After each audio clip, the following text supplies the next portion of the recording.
how do you get an O-1 extension or an O-1 visa renewal if you have very little to show for it? In today's success story, our client, he's working at a startup software engineer company with zero revenue, with zero clients.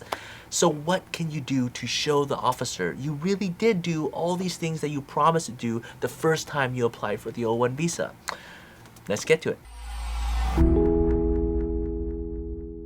Hi everyone, this is Joseph, and I'm the managing partner here at Tsang Associates, where we solve legal problems with creative solutions. In today's case, it's a O-1 extension renewal application. And when doing these type of applications, there's really two things that you really need to focus on. The first, you have to prove that you are extraordinary once again.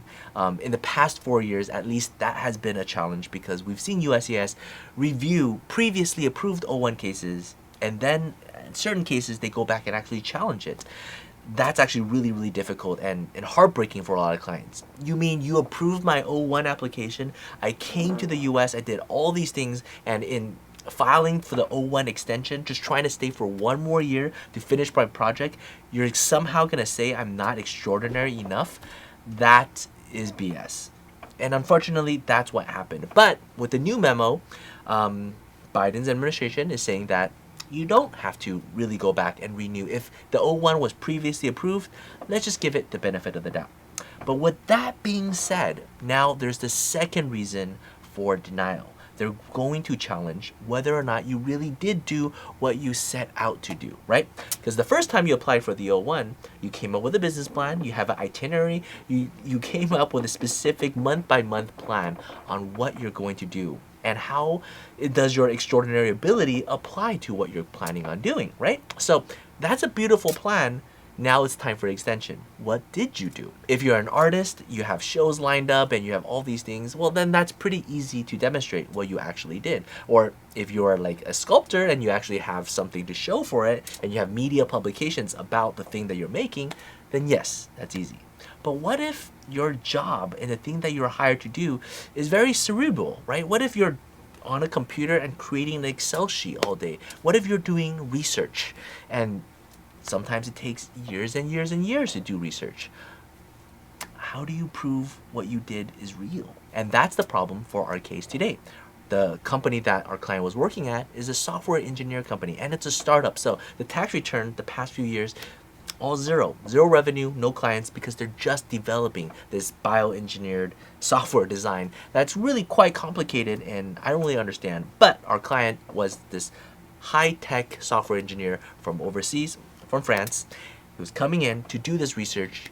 He didn't qualify for the EB-1A, unfortunately, so he couldn't get the green card, but the company still wanted him to be in the US to do this research. So he was trying to do that. And he did it for a year, and now it's time to do an extension.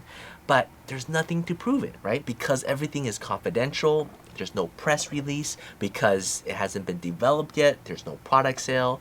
So other than the company letter and some experts attesting to what he's doing and some screenshots of his portfolio, there's actually very little to demonstrate what he did for the past year.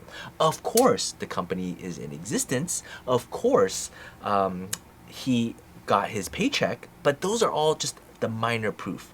What else can we do to show that he qualifies? And that was a challenging thing in this extension. So that's what we did. We took a look at everything else. We used the L1A method where we showed the high-end executives who they're hiring and why they're hiring each person to do what. And we also took a page out of the EB2, EB3 applications, look at all the advertising material that went out for the various projects and positions.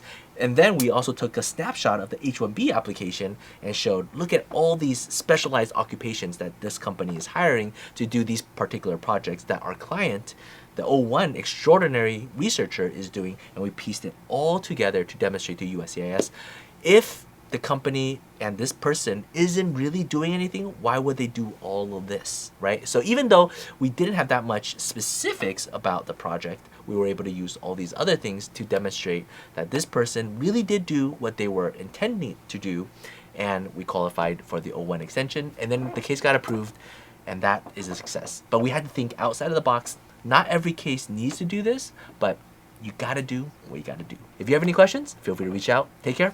Bye-bye.